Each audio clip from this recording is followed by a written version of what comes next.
Dinar Candi Girang dapat hadiah Valentine dari Ko Apex. DJ Dinar Candi Girang karena mendapat banyak kado Valentine dari Ko Apex.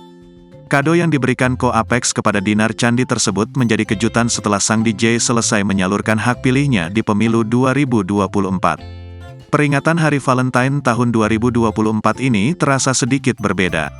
Pasalnya bertepatan dengan pesta demokrasi yang digelar setiap 5 tahun sekali. Lantas Dinar Candi memamerkan deretan hadiah Valentine dari Ko Apex tersebut. Masih menggunakan busana yang sama seperti saat dirinya berpose memamerkan tinta, Dinar Candi berpose di depan deretan buket bunga. Beberapa buket terlihat berjejer dalam foto yang dibagikan pelantun lagu Banana Milk tersebut. 3 buket bunga mawar berjajar membentuk tulisan I love you, sementara 2 di belakangnya membentuk sebuah boneka. Tak hanya itu, terlihat juga 2 ikat balon berbentuk hati dengan warna merah dan merah muda. Dalam keterangannya, DJ 30 tahun itu mengaku mendapatkan deretan hadiah itu dari kekasihnya. Bahkan Dinar Candi dibuat terkesima dengan hadiah yang diberikan pengusaha asal Jambi tersebut.